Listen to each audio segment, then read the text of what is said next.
Realm presents First Street, Episode 4. Gabriel's eyes snapped open to the sound of rain pattering against his window. He turned his head to look at the clock. 4:45 a.m. He reached over to turn off the alarm that was set as backup for 4:50. Gabriel never needed to use the alarm. His body was trained to rise at this time, conditioned, fully awake, alert, ready to go. From his time as a cadet in the ROTC, after he'd accepted his commission as a lieutenant in the U.S. Army stationed in Fort Benning, that was his way. Up early, ready to go, no excuses. He tossed the sheets off his body, got to his feet, raised his arms over his head, and leaned in a stretch from side to side. He pulled his blinds up to see a puddle in the street reflecting the streetlight at the corner. The cars parked at the curb were plastered with wet brown leaves. He snapped the blinds shut and flipped on a light on his dresser. His aunt's old dresser, really. The things of hers that remained in his house came up here to his floor, lingering like a ghost. Gabriel peeled off his briefs and tossed them in a hamper before dressing himself in workout clothes.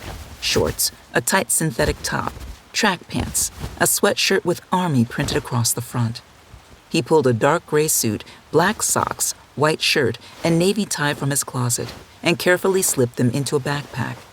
He took a pair of black shoes from a rack and looked them over. The left shoe had a scuff on the toe. This was not acceptable. He took a tin of shoe polish and a rag from the dresser and buffed the shoe to a gleaming shine. Better. At the corner of his aunt's dresser was a small framed image of the Virgin Mary. A crucifix hung from the corner of the frame. There had been an altar downstairs before, a shrine with candles. His aunt's faith had been equal to that of a whole church congregation, something his housemates would never understand. Gabriel knelt before the image and closed his eyes. "Lord," he said softly, "help me do the right thing. Help me use the talents you have given me to serve your creation." He paused.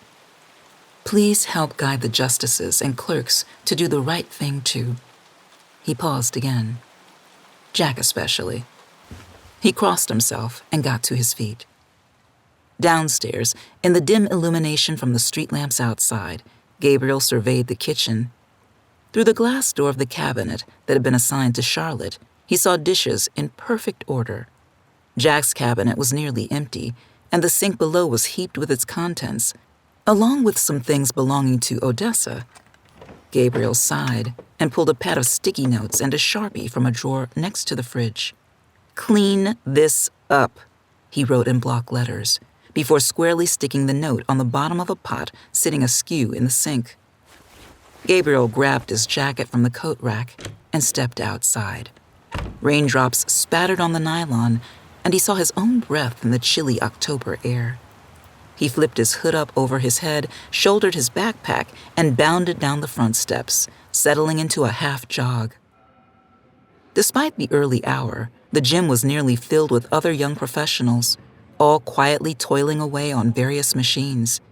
Gabriel stashed his pack in a locker, stripped off his pants and sweatshirt, and, seeing his preferred treadmill was occupied, made his way to the free weights. He stared at himself as he worked through a set of curls. Not at himself exactly, more through himself, as he blanked his mind with physical effort. Bench press, lat lifts, squats.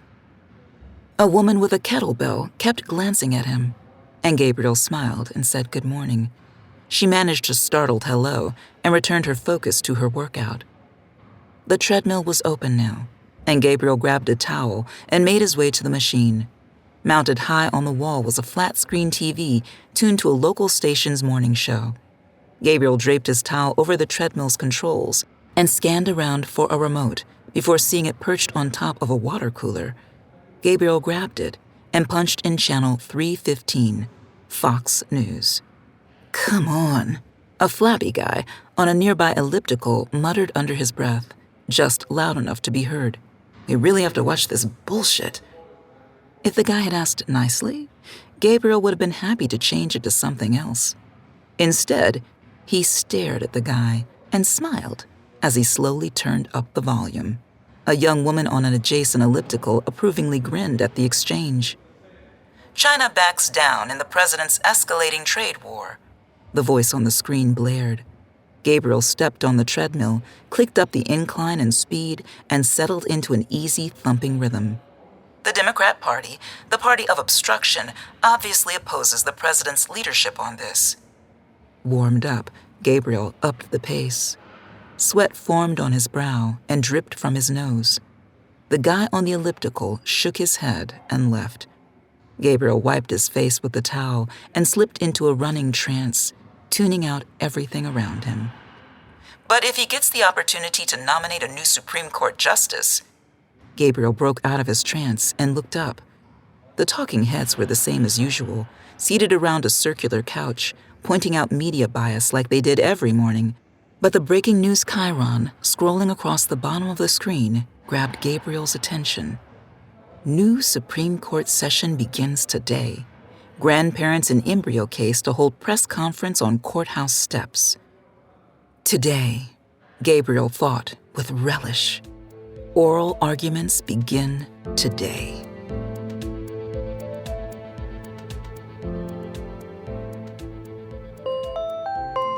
Gray daylight filled Jack's room as he swatted for the snooze button on his cell phone for the 4th time. Or was it the 5th? He finally found the button, ending the jarring alarm. He rolled onto his back and took a deep breath. He was sweaty under his covers, and he kicked them away from his feet and legs. His tongue felt sticky and dry in his mouth, and he could smell bourbon on his breath.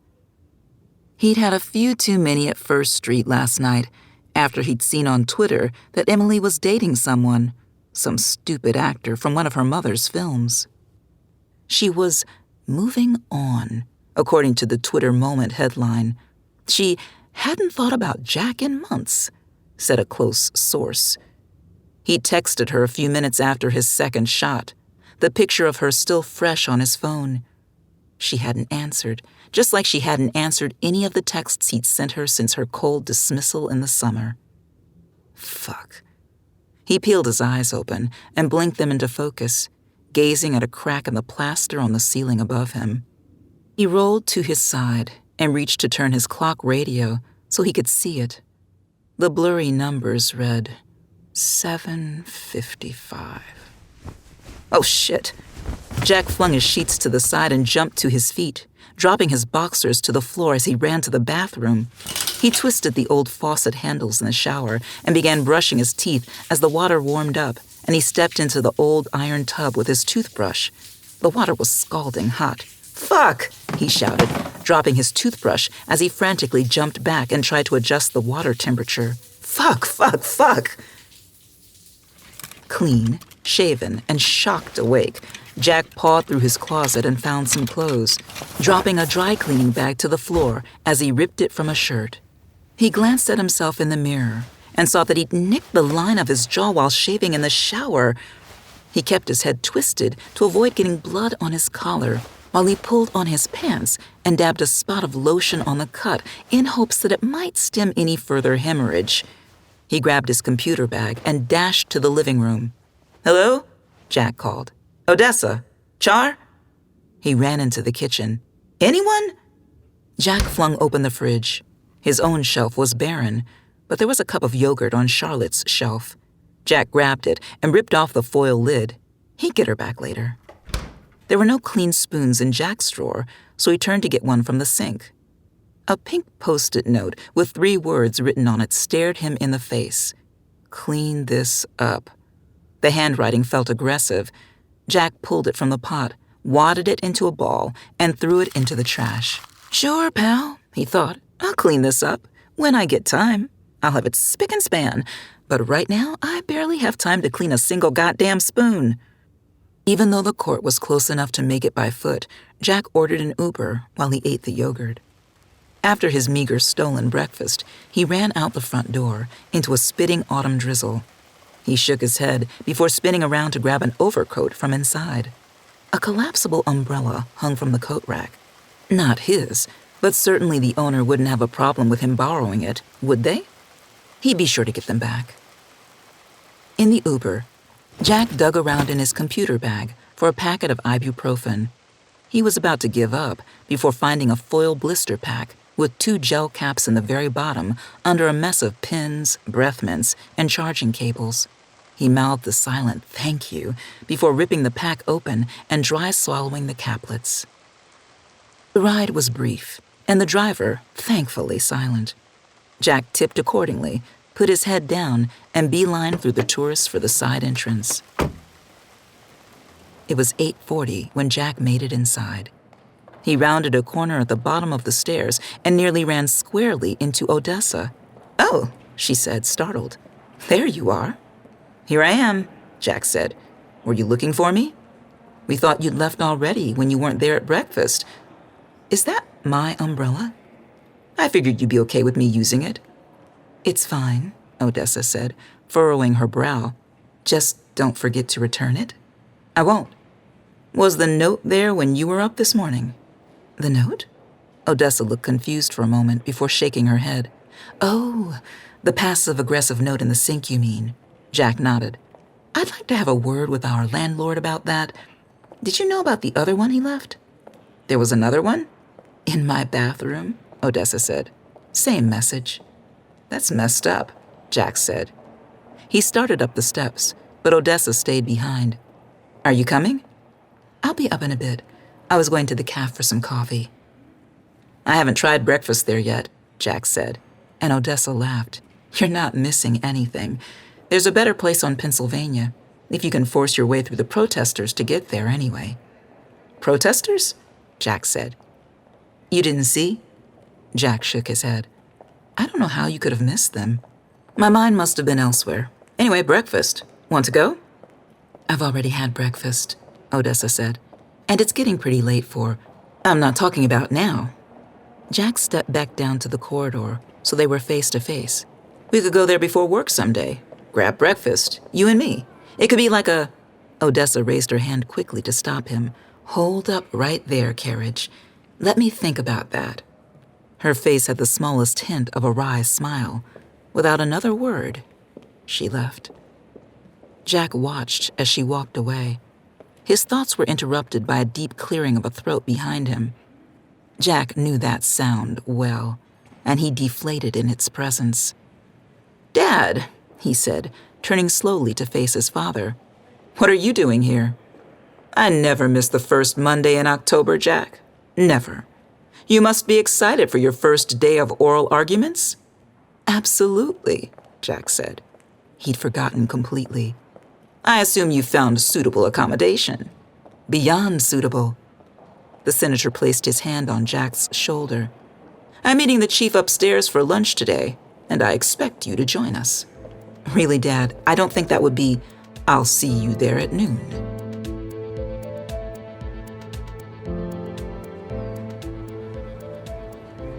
Invigorated by his workout, freshly showered and clad in dress clothes, Gabriel walked the 1.5 miles from the gym to the Maryland Avenue entrance. With his hood up and hands jammed in his pockets, Gabriel found a good place to be with his thoughts.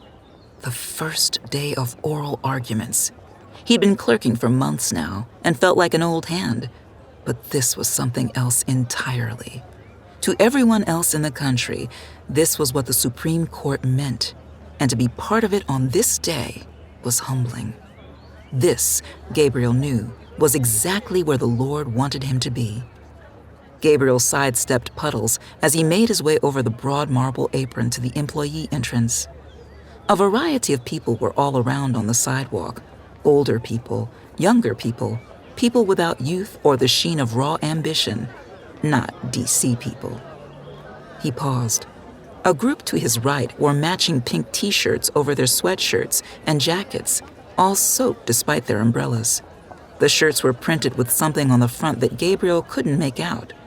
He stepped closer to see better, but his attention was drawn away by a man with a megaphone on the First Street side of the building. "What do we want?" the man shouted. "Justice," responded a group of 20. "When do we want it?" "Now." Gabriel came around to the front of the building and was astonished to see several hundred people milling about below the court steps. Officers from the Capitol Police stood on the steps to keep watch. Down on First Street, news vans from 3 different networks were parked with doors open and satellite dishes raised to the sky. Aside from the rain and the cold, the general mood of the protesters was cheerful, hopeful almost. And why not, Gabriel thought. There was hope here, hope that the nation's underdogs might find justice for each of their chosen causes, David versus Goliath. The court was a place where the little man could have his voice heard. Gabriel was glad to be part of it and swelled with pride at the thought. "You're going to hell," a man next to him shouted, snapping him out of his reverie. "You are going to hell." "Me?" Gabriel asked, almost laughing. "You?" "I don't think so," Gabriel said, turning away. In front of him, the group of pink shirt-wearing protesters had moved together as a smaller group of younger people had engaged them in an increasingly heated discussion. A pair of agitated protesters stood face to face, their voices rising. "It's the right of those grandparents to decide what happens with those embryos," shouted one of them. "How can they be grandparents if there isn't even a grandchild, huh?" A 17-year-old kid yelled back. "Explain that to me. Can you please explain that to me? You don't need to shout." "I'm not shouting. Do I look like I'm shouting?" the kid said. A cop stepped closer. "Officer, do I look like I'm shouting? I'm just trying to—" "Those embryos are alive, don't you understand?" The kid became even more agitated. "Could they survive on their own, right now? Outside of their test tubes or whatever they're in? Could they? I'm serious, just tell me, could they?" "Why don't you all just take a few steps back?" the cop said. "Maybe everybody can take a little break here." Admirable restraint on the part of the cop, Gabriel thought. If I could have my way, I'd punch that kid right in the mouth.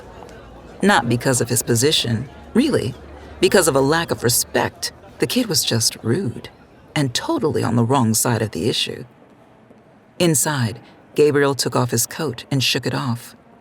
Once he was through security, he draped the jacket over his arm and made his way toward the stairs. When he reached the hall, he found an older man, clad in a tailored suit, standing beneath the portrait of Antonin Scalia, gazing up at the painting with his arms crossed over his chest. Gabriel did a double take before stepping quickly to the man with his hand outstretched. "Senator Carriage?" Gabriel said. "Senator, it's an honor to meet you." "Young man," the senator said, radiating polished charm as he gave Gabriel's hand a firm shake. "Are you a constituent?" "No, sir. I'm clerking for Chief Justice Maxwell." "He's an old friend. You must be the cream of the crop, son, clerking for him. Tell me your name." Gabriel flushed with pride at the compliment. "Gabriel Martinez, sir." "Oh, yes, he mentioned you, I believe." Gabriel puffed out his chest. The chief was talking about him to his friends. This was excellent news. "And I'm sure you know my son, Jack." "Of course. It's been a real pleasure getting to know him." Gabriel lied easily. "And he's been a great tenant." "Tenant?" "Yes, sir. He's renting a room in my house." Gabriel kept his surprise in check. Jack's own father didn't know this? "I see." Senator Carriage cleared his throat. "So, oral arguments today?" "Yes, sir." "And this one from Wyoming. Have you ever been there?" "I haven't." "Amazing bird hunting in the Bighorn Mountains. We try to get there every year. Beautiful country. Anyway, what are your thoughts? On the case, I mean." "We're not," Gabriel hesitated. "We're not really supposed to speak about cases to those who don't work in the court." "Ah, yes. The famous secrecy. That's all right, son. I respect the rules." The senator nodded and clapped Gabriel on the shoulder. He smiled tightly. "If Jack couldn't bring himself to accept a position with Chief Maxwell, I'm quite pleased he ended up with you instead." The realization hit Gabriel like a fist. That's why the chief was talking about him. It wasn't just Jack and the others who knew he wasn't the chief's first choice. The senator knew too. Everyone must know. "Sir, Wonderful meeting you, young man. I'm sure I'll be seeing you around. Best of luck."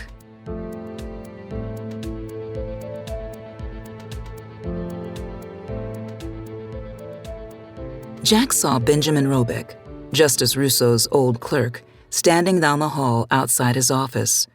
Justice Russo had mentioned a few weeks ago that former clerks frequently came to see arguments on opening day. "Hey, Benjamin," Jack called as he approached him. "Good to see you. What's your take on this mining thing today?" The case they were hearing wasn't particularly interesting. It had to do with surface rights and mineral rights and the Safe Drilling Act in Wyoming, but Jack felt excited anyway. "What the hell is in Wyoming anyway?"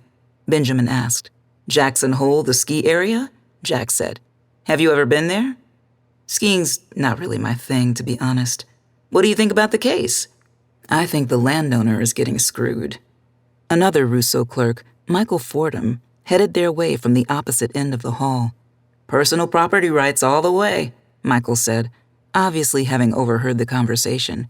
"Fucking Wyoming, man. That place is badass." "You've been there?" Jack asked. "Jackson Hole, dude. Every winter with my family." Michael exchanged a high five with Jack. Benjamin shook his head and crossed his arms. Jack ducked his head into the office where Hannah Wicks typed intently at her computer. "You ever ski Jackson Hole, Canada, Hannah?" "Whistler Blackcomb," she said, without looking away from her screen. "British Columbia has far better snow and terrain." "What isn't better in Canada, really?" Michael called from behind Jack. "And the case today?" Jack asked. "Mineral rights laws in the U.S. are antiquated," Hannah said. She stopped typing. "This case is an opportunity for the court to fix a system that's been dysfunctional for decades. Absolutely, the property owner is in the right here." "I agree," Jack said. "Anyone feel like the drillers get the win here?" "I thought Robert might," Michael said. "He was going back and forth in the elevator, but he came down for the landowner. Audrey seemed pleased." "Audrey?" Jack asked. "The elevator attendant," Michael said in a reproachful tone. Right. Anyway, I don't even understand how anyone could question this." Jack left and went a few doors down to his own office. Charlotte was seated at her desk already. "Good morning," she said. "Nice to see you made it." "What's that supposed to mean?" Charlotte shrugged. "The way you were last night. I thought maybe you'd have a hard time this morning." "It was fine. I was fine." Charlotte shrugged again. "Are you ready for the hearings today?" "I honestly kind of forgot that today was the day." Charlotte said nothing, but her face displayed a reproach. "But, yes," Jack continued. "I'm excited. What do you think about the fracking case?" "Why are you so interested all of a sudden? When Gabriel tried to talk about the case a couple of weeks ago, you put your hand over your mouth and yawned loudly. That guy can be a blowhard. Anyway, I'm interested now. What do you think?" "I think it's open and shut." "Open and shut in favor of?" "Of the landowner, of course. And no, I've never skied in Jackson Hole. I've never skied." She paused and blinked again. "I could hear you down the hall." "You should try it. It's fun." Charlotte shook her head stubbornly. "It's dangerous." "Fine." Jack took a seat and pulled his laptop out of his bag. "So why?" "High velocity, high energy falls, broken bones. I'm talking about the mining case." "Oh," Charlotte said. "The law is a mess. The court could clarify it." "Canada Hannah said the same thing." Charlotte frowned. "Her last name is Wicks." "So?" "I've never asked Hannah, but I wonder if she's related to the Wicks in Wicks v. Michigan, which was a very well-written opinion," Justice Russo said. She'd appeared at the door unnoticed, and Charlotte sat upright in her chair like a scolded child. "I'm sorry, Justice Russo," she said. "I didn't see you there." "It's fine," Russo smiled. "Wicks now, as I was saying, such a well-thought-out opinion on that one. Clearly the state cannot just snatch property willy-nilly. Questions of eminent domain are always muddy. I thought Wicks might change that. But here we are again. And both of you have thoughts on this, I'm sure?" Charlotte had a confused frown on her face and seemed reluctant to answer. Jack had no reservations about speaking up. "The law should be struck down," he said. "This is absolutely a case where the court should protect the rights of the individual from the unchecked power of the state." I see, Rousseau said. Her expression was sphinx-like, giving nothing away. And you, Charlotte? I'd have to say, I agree with Jack. She looked troubled, and Jack smugly crossed his arms. Very well, Rousseau said. We'll have to see how this one goes. I'll see you both after, I'm sure. Good day. She turned and disappeared into the corridor. Charlotte's expression looked like she had chewed on an unexpectedly sour piece of fruit. What? Jack said. You have a problem with me getting it right for once? Charlotte shook her head. It's not that. It's Justice Rousseau. What about her? This case has nothing to do with eminent domain. And Wicks v. Michigan it was nothing. Insignificant. Wicks was an artist who sued the state of Michigan because they used an image of hers without permission. It should never have even made it out of the Sixth Circuit. So? So it's something she should know. Come on, Char, Jack said. The woman has seen a lot of cases. Cut her some slack.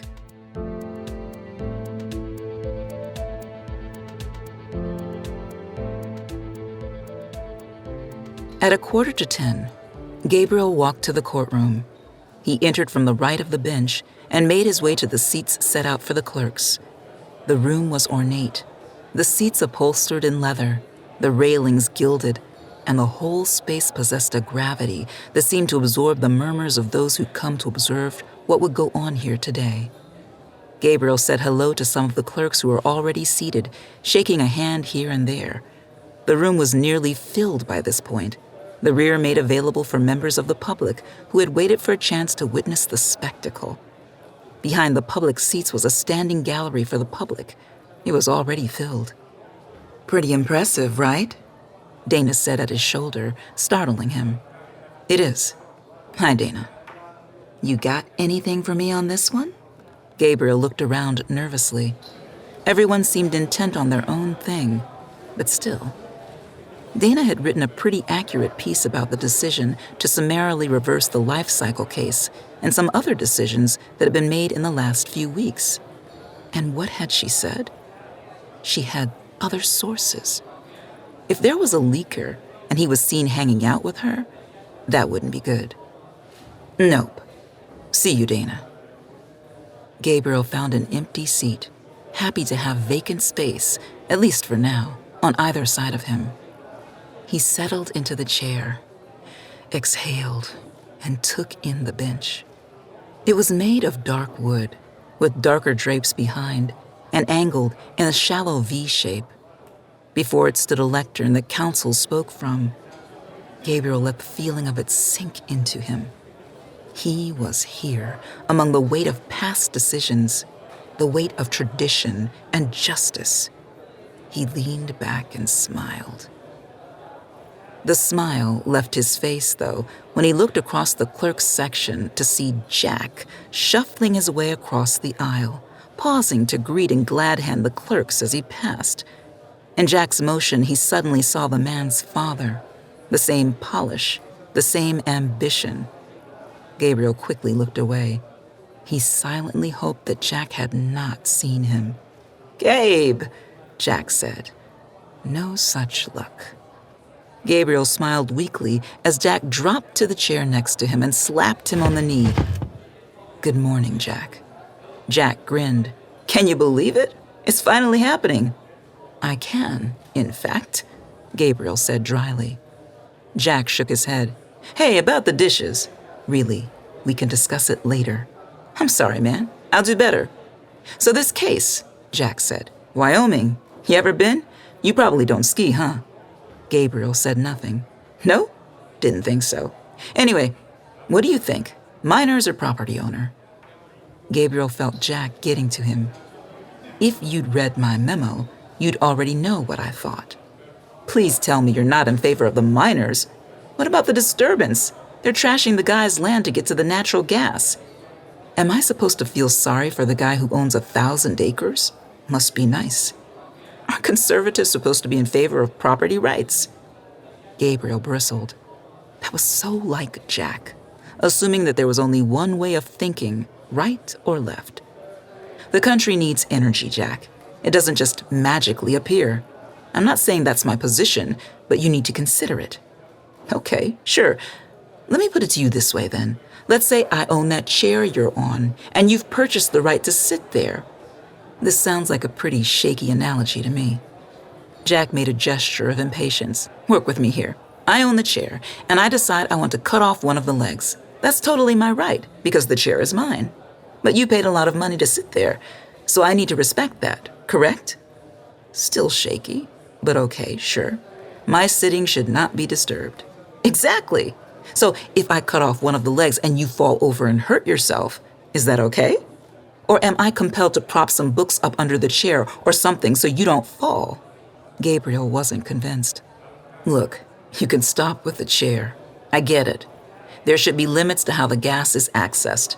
If the surface is ruined or has the potential to be ruined, that's not right. So you're on the side of the landowner? Like I said in my memo. Jack rolled his eyes. Gabriel hesitated, then continued. The damage to Mr. Knudson's property is significant, and since there are no provisions in the law to safeguard the surface owner's rights, I think it should be struck down. Excellent, Jack said, grinning. All the clerks agree. This should be easy for the justices. You never know, Gabriel said. Jack turned away from him and thankfully said nothing for a bit. The peace was short-lived, though. Gabriel felt an elbow nudging his upper arm. Hey, Jack whispered, check this guy out, over to the left. A tall man entered, wearing a suit. Around his neck was a braided leather bolo tie with a turquoise clasp, and on his feet were ostrich-skin cowboy boots. He took a seat in the arguing attorney's chair to the left of the lectern. Get a load of that, huh? Jack said. Yee-haw. Why don't you show a little fucking respect for once, maybe? Gabriel snapped. The smile on Jack's face fell away, and he leaned back in his seat and faced forward. Sure, Jack said. Sorry, Jack was interrupted by the loud clack of the marshal's gavel, and everyone in the room stood. The Honorable, the Chief Justice, and the Associate Justices of the Supreme Court of the United States, the marshal said loudly, as the justices appeared from behind the drapes on both sides of the bench. Oyez, oyez, oyez. All persons having business before the Honorable, the Supreme Court of the United States, are admonished to draw near and give their attention, for the court is now sitting. God save the United States and this honorable court. The gavel fell again, and everyone took their seats. Chief Justice Maxwell sat at the center of the bench, and Justice Russo sat 2 seats to the left of him. The justices sat in order of seniority, alternating left to right from the chief's seat at the center. Maxwell cleared his throat and glanced at some papers before him. We'll hear argument first this morning, he said softly, peering out over his glasses. In Knudson versus Wyoming, Mr. Hanson? The man in the bolo tie got to his feet and approached the lectern. Mr. Chief Justice, he said, and may it please the court. His voice sounded like something out of an old Western, all gravel and tumbleweed and Marlboro cigarettes. There's no dispute that the state of Wyoming has made a clear distinction between surface and subsurface rights, and that ownership and enjoyment of those rights— Wait, came a question from the far edge of the bench. Justice Cooper, the newest member of the court. If we're talking enjoyment here, is guaranteed by, the lawyer said. I'm sorry, Cooper went on.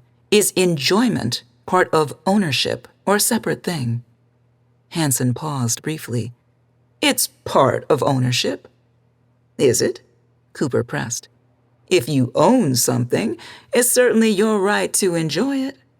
Is that a guaranteed right? Justice Russo asked.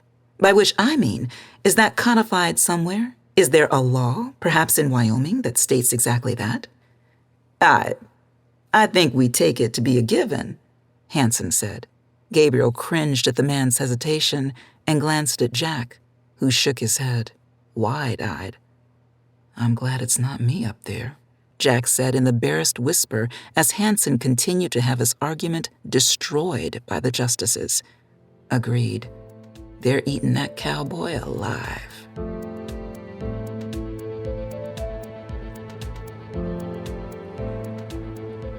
Jack was almost happy to get out of the courtroom after seeing the abuse the lawyer had taken from the justices.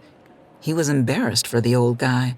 Reduced to the point of stammering at times, Chief Justice Maxwell had to insert himself on a couple occasions to gently guide the flustered man back to his train of thought. Was it nerves, Jack wondered, or a total lack of preparedness? Maybe both. Jack laughed to himself at the mental image of the guy mounting a horse outside and riding off into the sunset, a 6-shooter at his side. The old frontier lawyer, never to be heard from again. After such a drubbing, how could he even show his face? Jack grabbed his overcoat from his office before heading back down and out the front steps of the building to get some fresh air. The rain had eased, and the protesters were still thick out along First Street. "They have a right to live," someone shouted. She wore a pink t-shirt, and her whole body shook with emotion. "Those embryos deserve to live." What a strange thing, Jack thought, as he turned left and waited at a crosswalk. The whole case. The woman's wishes seemed pretty clear, and most likely, she knew what her late husband would have wanted too. Shouldn't her wishes be respected? Those parents-in-law should butt out of it. Jack took a moment to check his phone while he waited at the light. No reply from Emily to his texts from last night. Here in the daylight, it almost didn't hurt anymore. Nighttime was another thing entirely. The light changed, and Jack crossed the street with several other young professionals, all wearing badges on lanyards and walking at a fast clip. Kids from everywhere, fresh out of college and in D.C. to make it in the world of politics.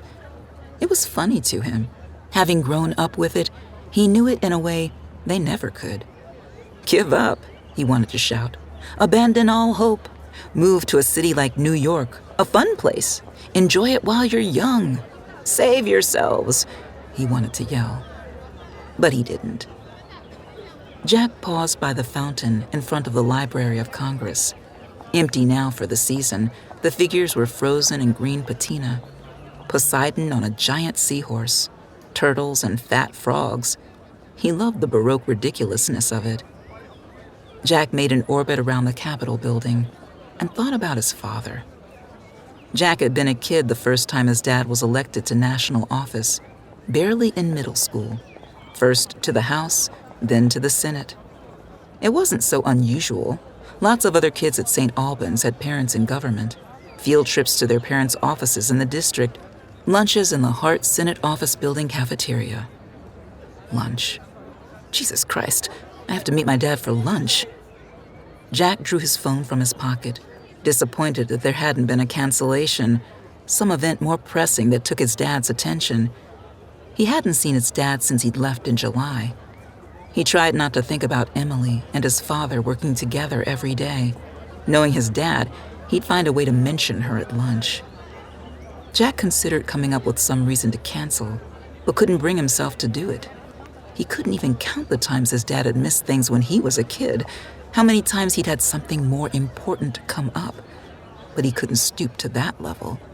He wanted to be a better man. He had to be. Jack returned to the court and entered through the side entrance, avoiding the scrum of protesters on his way in, through security and to the back steps, and all the way up to the top floor. It was 12:02 when he reached the empty dining room.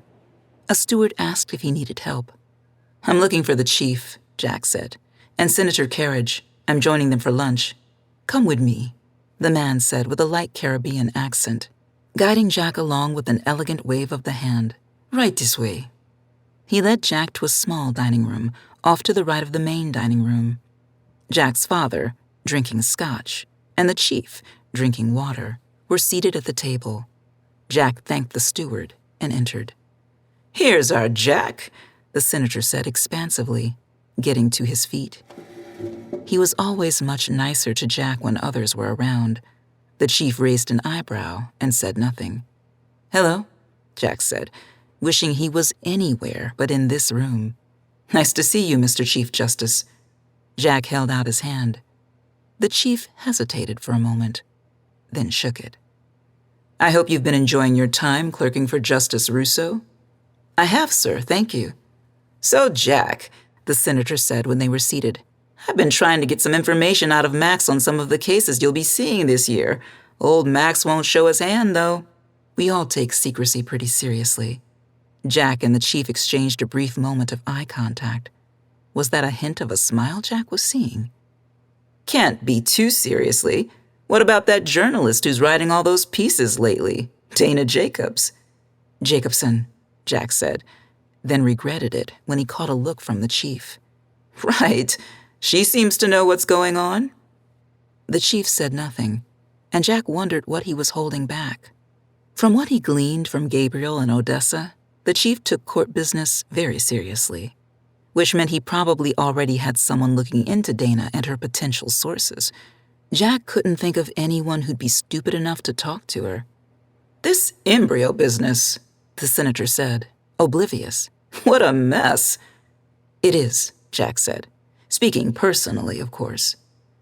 But you can't help but feel bad for those grandparents, his father said. Can you even imagine?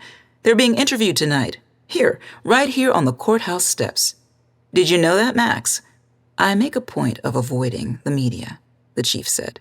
Very little good comes of it. It's all biased anyway, the senator said. He laughed, or fake news, as they say. If I avoid it, the chief said quietly, I have no need to assess its veracity. The senator nodded sloppily. A good point. A very good point. But this caseload you've got, my God, so much work. You know, Jack said, speaking of work, I have quite a lot myself.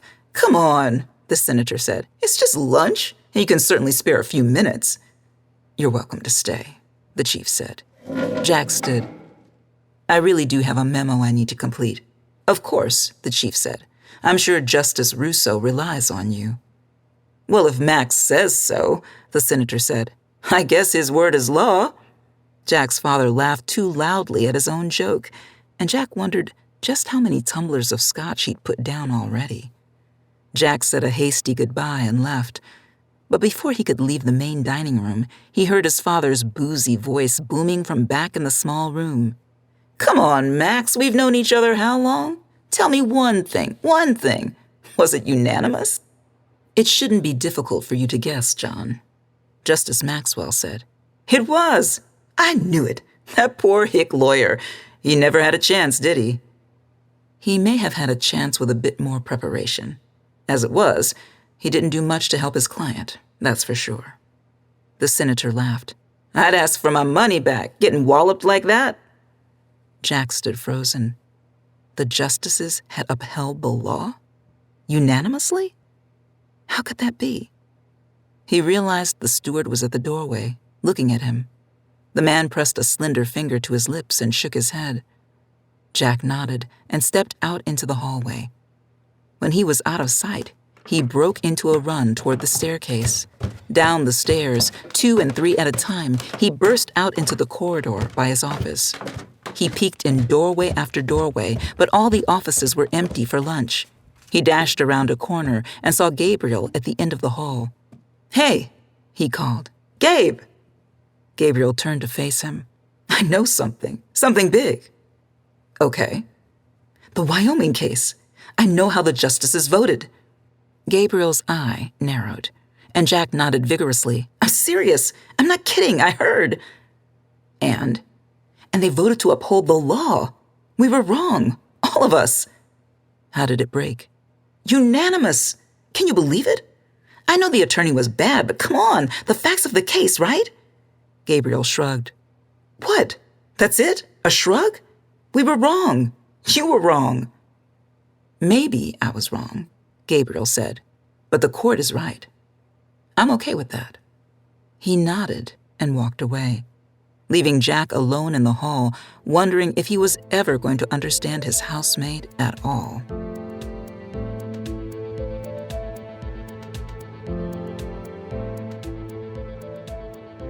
By 6 o'clock, Gabriel was shot. His capacity for critical thought was exhausted. It was time to go home, grab a beer, read a book, refill the well. He closed his laptop, donned his jacket, and stepped out into the hall. Hannah was still at her desk. Gabriel rapped on her door and smiled. "Don't work too late, Hannah," he said. "It will still be here tomorrow." She smiled and sighed. I know.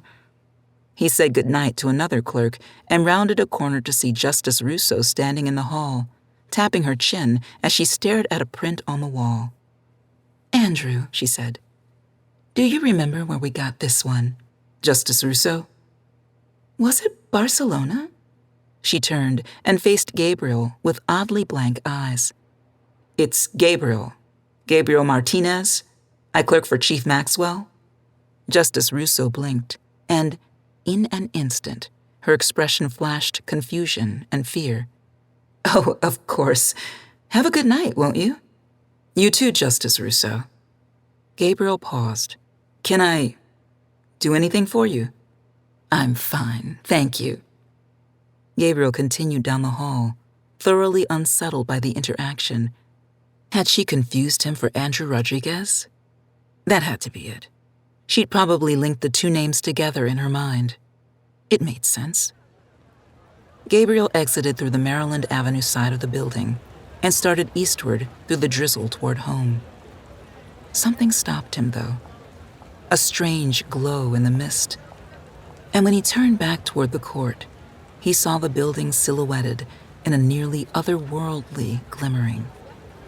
He headed back toward the front to see the area teeming with protesters, at least 3 times more than had been there this morning.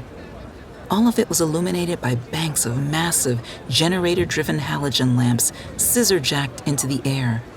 More media vans were parked at the curb. CNN, Fox, CBS, NBC. And the police presence seemed more visible, more on edge. A group of protesters near the base of the steps broke into a chant. "Let them live! Let them live!" A larger group quickly organized itself and began a counter-chant of its own. "Her embryos! Her choice!" Gabriel moved closer, allowing himself to be consumed by the crowd. Ahead of him, the lights were brighter, and large umbrellas and boom microphones were held aloft. Several cameramen stood waiting, their gear wrapped in clear plastic to protect it from the weather. At the center of it all, almost too brightly illuminated to look at directly, a woman in a professional-looking blue dress stood next to an older couple. The woman held a microphone, and the couple looked almost frightened by the attention. "You're live in 20, Ashley. Going live in 20.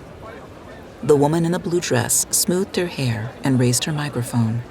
She placed a hand on the elderly woman's shoulder and said something, and the older woman forced a smile and nodded. "Ashley, you're live in 3. The lights got even brighter, and the woman stared intently into one of the cameras. "Thanks, Jim," she said, and the crowd calmed down as it leaned forward to listen. "CNN is live in front of the U.S. Supreme Court, where the first day of oral arguments were heard this morning. There's been a much larger number of demonstrators than we've seen in previous years. We know a lot of that comes from..." A chant picked up, drowning out the reporter, and just as quickly died down. "A lot of that comes from a case we've been discussing a lot lately, those 6 frozen embryos in Louisiana that were fertilized during fertility treatments for Patricia Dunbar and her late husband, Leo Flaherty. Ms. Dunbar wants to dispose of those embryos, while her husband's parents want to see at least one of them brought to term with a surrogate mother. I'm standing right now in a CNN exclusive with Maureen and Eugene Flaherty, Leo Flaherty's parents. Maureen, tell our viewers, why should these embryos come to term?" "You know, our son loved children. He wanted to be a father so badly. He and Trish worked so hard with the treatments and all that to get these embryos. We were so happy for those 2, and so devastated when we lost him." "I'm sure," Ashley said. "Mr. Flaherty, what about your daughter-in-law's wishes, though? Shouldn't they be considered?" "We love Trish so much," the man said, with a wavering voice. "Trish, if you're watching, we love you and we pray for you every day. We know Leo wanted these babies. You know it too. We'll give them a good home, a wonderful life. We'll raise them in a home full of love, just like we raised our boy Leo." Are you both ready to take on that responsibility? We sure are, the woman said. We both have an awful lot of love to give. Gabriel backed out of the crowd and returned to the mist and the night. He walked with his head down, deep in thought. A house full of love. He believed it. His own grandparents had raised him and his brother. He knew it was possible. His abuela and papa and Aunt Rosa, they meant the world to him. Of course the embryos should live. They were made by God, and when they were born, they'd enter a world filled with love. Gabriel tightened his hood around his face, feeling at peace with his certainty.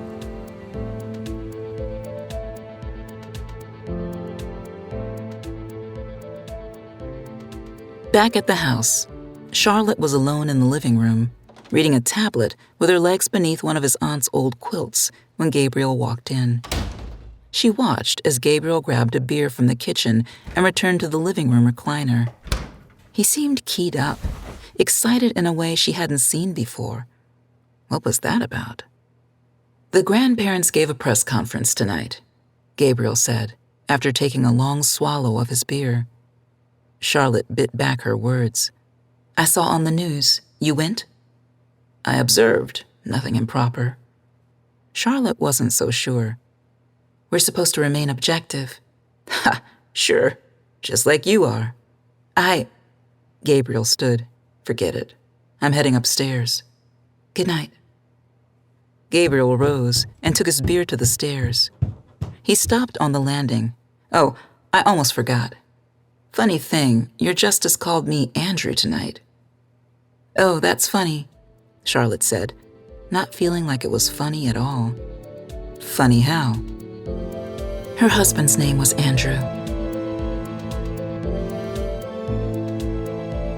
You're listening to First Street by Shawn Klomparens, starring Janina Edwards. Produced by Realm, your portal to another world. Realm, listen away.